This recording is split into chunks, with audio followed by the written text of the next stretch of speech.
ഹരേ കൃഷ്ണ. എന്നുടെ കണ്ണിൽ കാണായി വന്നതും മഹാഭാഗ്യം. നിന്നുടെ മായാഭ്രമമിന്നുണ്ടാകായി വാനായി അംബുജവിലോചന സന്തതം നമസ്തുഭ്യം.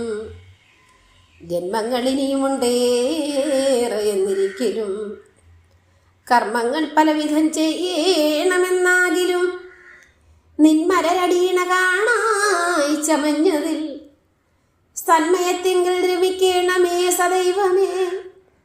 ബ്രഹ്മനായി തന്നെ ഭവിച്ചിടുന്നേനെന്നാകിലും ജന്മങ്ങൾ പലവിധമുള്ളതിൽ ഒന്നാകിലും മന്മനക്കാമ്പിൽ സദാനന്ദ സംഭക്തിയ പരബ്രഹ്മ സർവസ്വം അനുഗ്രഹിക്കായി വരണമേ. നിന്മഹാവിഷ്ണു രൂപമീദൃശം കാണായി വന്നതൻ മഹാഭാഗ്യം തന്നെ. കേവലമിനിയും ഞാൻ നിന്നടിനാളിൽ അന്വഹം പിരിയാതെ നിന്നനുഭവിപ്പതിനൊന്നനുഗ്രഹിക്കണം. ഞാനിനി വൃന്ദാവനെ വല്ലതും ഒരു തരം കനനോദ്ഭവത്രിണാദ്യങ്ങളായി വരികിലും ദിനകാരുണ്യാമ്പുതേ മതിയായിരുന്നു നിന്നാനന്ദ പാദാംബുജ സാമീപ്യം വരും വണ്ണം. നിന്തിരുവടിയുടെ നിർമ്മല സ്വരൂപമിന്നന്തരാനന്ദം പൂണ്ടു സന്തതം യോഗീന്ദ്രാണ ചിന്തയാലെത്താതെ വേദാന്ത സംഗ്രഹം വരും അന്തികേ പിരിയാതെ കണ്ടിരിക്കുന്ന ഗോപാലകുലത്തിന്റെ ഭാഗ്യപൂർണത്വം പോലെ ഗോപദേ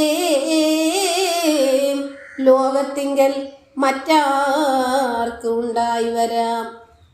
ഗോക്കളും ഗോപാകനമാരിമോരാണ്ടുകാലം സാക്ഷിയായി നിന്നാൽ അവത്യാകൃതി കലർന്നഴു ഗാത്രങ്ങളെല്ലാം ചേർത്തനുസരിച്ചു സമ്പൂർത്ത ഭാഗ്യങ്ങളാൽ ഓർത്താലാർക്ക് കൈവരും വിഭോ.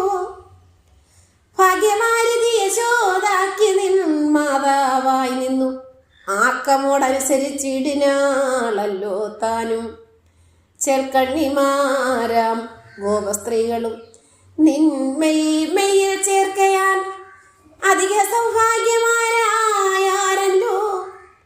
നിഗമന്യേ വൃന്ദാവനത്തിൽ നിത്യം വസിപ്പോർക്കും എന്തൊരു ഭാഗ്യപൂർണത്വം ഓർക്കും തോറും